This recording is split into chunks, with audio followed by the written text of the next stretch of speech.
Повелете.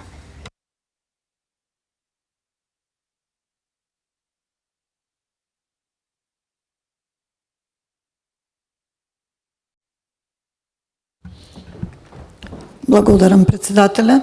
Почитувам председател на Комисијата за спречување од дискриминација, почитувани колеги пратеници и ценети гости.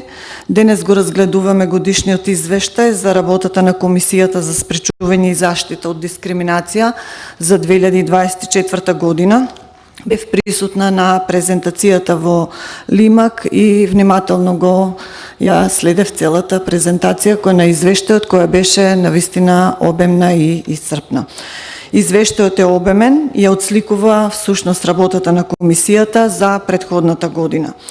Оваа комисија е основана со донесување на Законот за спречување и заштита од дискриминација, донесен во месец октомври 2020 година.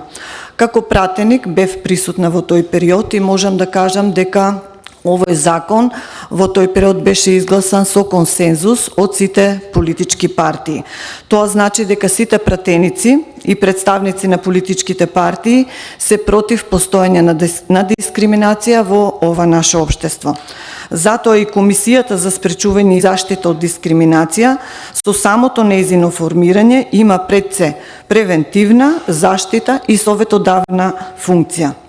Односно, се грижи за заштита и превенција на човековите права и недискриминација, промовира принцип на еднаквост, соработува со институциите и дава мислења и препораки за унапредување на законската рамка. Оваа комисија всушност работи на принципот правото на еднаквост не смее да биде привилегија.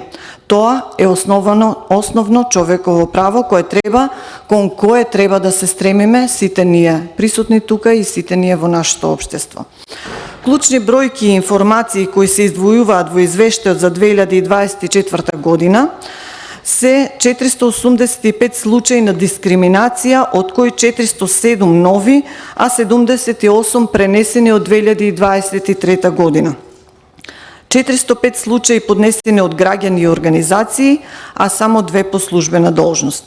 Најмногу пријави поднесени се по национална, односно етничка припадност, потоа следат општествен статус, членување во синдикат, политичко уверување, образование, пол и родов идентитет.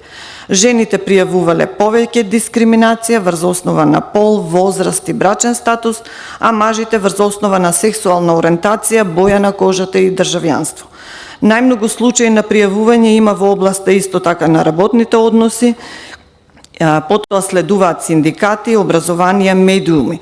Во однос на одлучувањето и постапките, во извештајот во 2024 година, стои дека се донесени 316 одлуки. Односно, во 48% од представките дадени се мислења за спроведени постапки, а во 52% се отфрлени представките. Ова покажува дека поголем број од доставените представки до Комисијата за спречување и заштита од дискриминација се неосновани. Тоа се потврдува и од уште еден факт од извештајот, каде што се наведува дека во 56 случаи е утврдена дискриминација, а во дури 96 случаи нема утврдено. Треба да се истакне дека заради непостапување по препораките на Комисијата за спречување и заштита од дискриминација, истата поднела 10 прекршочни барања до надлежен суд против утврдени дискриминатори, од кои 2 завршиле со обвинителни пресуди. Исто така во извештајот важно е да се каже дека превентивната работа на Комисијата ја спроведува и по преку давање своји препораки, мислења за закони во образованието, барање за подобрување на инклузија во училиштата, предупредува за нецелосни законски решенија за ромите и децата со попреченост, а тоа значи дека има можност да влијае на подобрување на одредени законски решенија токму овде во собранието.